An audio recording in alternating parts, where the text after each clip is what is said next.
Assalamualaikum warahmatullahi wabarakatuh. Kembali lagi pada kelas akuntansi dasar untuk jurusan akuntansi lembaga keuangan.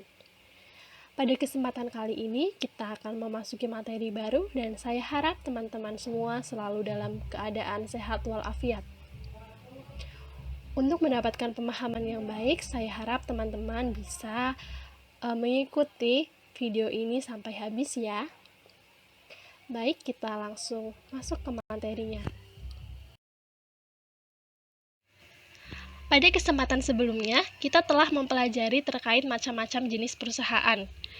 Jenis perusahaan sendiri digolongkan menjadi dua, yaitu berdasarkan kegiatannya dan juga berdasarkan bentuknya.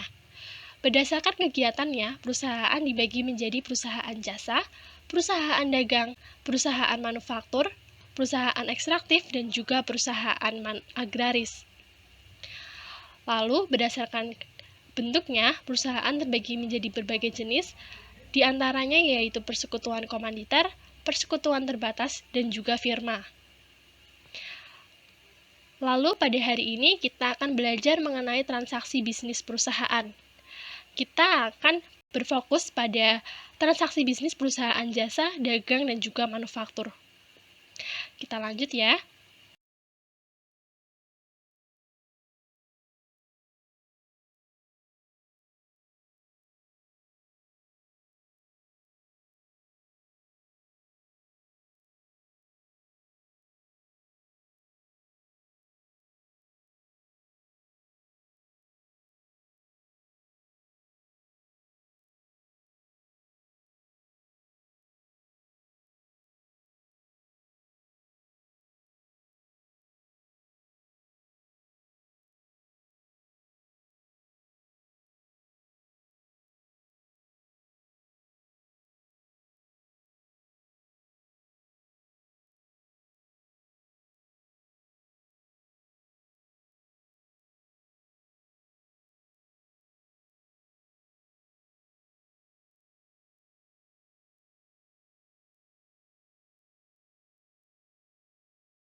Transaksi bisnis sendiri terbagi menjadi dua jenis, yaitu transaksi internal dan juga transaksi eksternal. Transaksi internal adalah aktivitas ekonomis yang terjadi dalam perusahaan itu sendiri, seperti penggunaan perlengkapan, pemanfaatan gedung, penggunaan mesin, pembayaran gaji karyawan, dan lain sebagainya. Eksternal merupakan kejadian atau transaksi dengan pihak luar perusahaan seperti pembelian perlengkapan kepada pemasok, pembayaran uang muka sewa gedung, pembelian barang dagang, pembelian mesin, dan lain sebagainya. Lalu yang pertama, kita akan belajar mengenai transaksi pada usaha jasa. Pada usaha jasa terdapat beberapa transaksi seperti penerimaan uang dari pemilik, penerimaan dari kreditur, pengeluaran uang, penjualan jasa, pembayaran pinjaman, dan juga pengembalian aset. Yang pertama adalah penerimaan uang dari pemilik. Ketika mendirikan suatu perusahaan, tentunya dibutuhkan modal yang ditanamkan oleh pemilik. Modal tersebut digunakan untuk membiayai kegiatan operasional perusahaan. Selain uang, biasanya modal berupa barang seperti peralatan, kendaraan, gedung, dan sebagainya. Penerimaan modal dari pemilik mempengaruhi akun kas atau harta lainnya dan juga akun modal perusahaan. Lalu yang kedua ada penerimaan dari kreditur. Selain menggunakan modal pribadi, ketika dirasa modal terlalu besar, maka biasanya pemilik juga mengajukan kredit dari lembaga perkreditan seperti bank. Kredit ini akan mempengaruhi akun hutang perusahaan dan juga akun kas karena biasanya berbentuk uang cash. Yang ketiga ada transaksi pengeluaran uang. Pengeluaran uang banyak jenisnya dalam perusahaan jasa dan juga perusahaan lainnya. Pengeluaran uang dapat berbentuk pembelian peralatan, perlengkapan, sewa tempat, pembayaran iklan, pembayaran gaji karyawan, dan lain sebagainya. Transaksi ini mempengaruhi kas, yaitu kas akan berkurang karena melakukan pembelian dan juga akan menambah akun lawannya. Contohnya, ketika melakukan transaksi pembelian peralatan, maka akun peralatan pada harta akan bertambah, lalu akun kas pada harta akan berkurang. Yang berikutnya adalah penjualan jasa. Penjualan jasa adalah transaksi utama pada usaha jasa, yang mana penjualan jasa ini menjadi sumber pendapatan dari usaha ini. Penjualan jasa akan mempengaruhi akun kas dan pendapatan atau modal, yaitu masing-masing akan bertambah sebesar kas masuk atau pendapatan yang ada. Lalu ada pembayaran pinjaman. Ketika kita mengajukan sebuah kredit, atau ketika perusahaan mengajukan kredit, tentunya suatu saat harus membayar kredit atau pinjaman tersebut. Transaksi tersebut juga perlu dicatat dalam akuntansi dan mempengaruhi akun kas yang akan berkurang karena kita membayar hutang, dan juga akun hutang akan berkurang karena hutang telah dibayar. Lalu yang terakhir ada pengembalian aset. Ketika perusahaan sudah berjalan lama dan sudah mencapai titik kembalinya modal awal, maka ada yang disebut dengan transaksi pengembalian modal, yaitu memungkinkan pemilik modal mendapatkan kembali modal awal yang telah mereka tanamkan pada perusahaan. Berikutnya kita akan belajar mengenai transaksi pada usaha dagang. Secara keseluruhan, transaksi pada usaha dagang tidak berbeda jauh dengan usaha jasa. Berbeda pada poin utama pada usaha jasa, yaitu penjualan jasa, maka pada usaha dagang kita akan menjumpai penjualan barang dagang. Pada slide kali ini kita akan belajar mengenai transaksi yang terkhusus pada perusahaan dagang. Yang pertama adalah transaksi pembelian. Pembelian di sini berbeda dengan pembelian pada umumnya, seperti pembelian peralatan ataupun perlengkapan. Pembelian di sini dikhususkan pada pembelian barang dagang. Sebagai awal pelaku usaha, perlu membeli barang dagangan untuk kembali dijual kepada pelanggan. Pembelian ini akan mempengaruhi akun pembelian yang menjadi bertambah. Namun, ketika melakukan pembelian, sama dengan kita mengeluarkan uang atau kas, maka akun kas kita akan berkurang. Dalam pembelian sendiri, terdapat beberapa transaksi lain yang terkait, diantaranya yang pertama, ada biaya angkut pembelian. Ketika mengangkut barang dagangan dari gudang pemasok ke lokasi usaha, biasanya perusahaan diharuskan membayar biaya angkut. Biasanya terjadi pada perusahaan-perusahaan dagang yang sudah besar. Transaksi ini akan menambah biaya beban dan mengurangi akun kas. Lalu ada retur pembelian. Ketika barang dagang sampai ke lokasi usaha dan dilakukan pengecekan, tidak memungkiri beberapa barang ada yang cacat atau rusak. Ketika hal itu terjadi, maka pemilik usaha bisa mengembalikan barang rusak tersebut kepada pemasok, sehingga transaksi tersebut akan menambah akun retur pembelian dan juga menambah akun kas pada perusahaan. Yang ketiga ada potongan pembelian. Potongan pembelian biasanya muncul ketika perusahaan membeli barang dagang secara kredit. Lalu ketika perusahaan melunasi dalam jangka waktu yang diberikan, maka akan mendapat potongan harga. Sebagai contoh, UD Jaya akan mendapat potongan harga sebesar 2% jika melunasi utang kepada UD Mekar sebelum tanggal 31 atau akhir bulan ini. Maka ketika UD Jaya membayar pada tanggal 20, dia akan mendapat 2% karena belum melewati tanggal 31 pada bulan tersebut. Selanjutnya yaitu transaksi pokok pada perusahaan dagang, yaitu penjualan. Kegiatan pokok pada usaha dagang yaitu melakukan penjualan barang dagang kepada pelanggan. Penjualan dapat dilakukan secara tunai maupun kredit. Jika penjualan secara tunai, maka akan menambah akun kas, namun jika dilakukan secara kredit, maka akan menambah akun piutang dagang. Sama seperti pembelian, ada beberapa transaksi yang berkaitan dengan penjualan, yakni yang pertama ada retur penjualan. Sama seperti pada pembelian, barang terkadang ada yang rusak ataupun cacat, maka bisa saja pelanggan mengembalikan barang yang sudah dibeli. Hal ini akan mempengaruhi jumlah kas atau piutang pelanggan terhadap perusahaan, tergantung jenis pembayaran pada penjualan yang disepakati. Lalu ada potongan penjualan. Tidak berbeda dengan transaksi di pembelian, jika pelanggan bisa melunasi sebelum jangka waktu tertentu, maka diberi potongan penjualan yang mana mengurangi jumlah kas yang akan kita terima atau mengurangi pembayaran piutang yang sampai pada kita.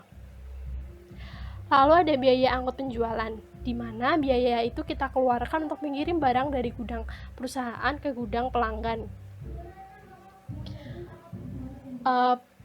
Penetapan biaya angkut ini biasanya tergantung kesepakatan ya antara pemasok dengan pelanggan dan antara pemasok dengan perusahaan ataupun antara perusahaan dengan pelanggan, seperti itu. Lalu yang terakhir ada persediaan barang dagang. Dalam usahanya menjual barang dagang, tentu perusahaan akan membeli atau memasok barang di gudang. Setiap pembelian dilakukan, perlu adanya pencatatan persediaan yang ada di gudang. Selain itu, pada akhir periode juga perlu diketahui jumlah barang dagang yang tersisa untuk kembali dijual pada periode berikutnya. Persediaan barang dagang dapat dilihat dari perhitungan jumlah pembelian dan jumlah penjualan. Lalu berikutnya kita akan belajar transaksi pada usaha manufaktur.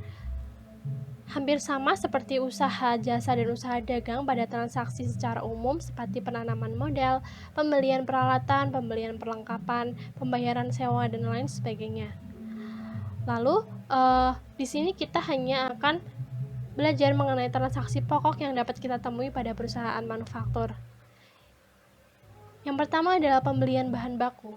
Seperti kita ketahui, perusahaan manufaktur adalah usaha yang mengolah barang mentah atau bahan mentah menjadi barang setengah jadi ataupun barang jadi yang selanjutnya akan kita jual kepada distributor.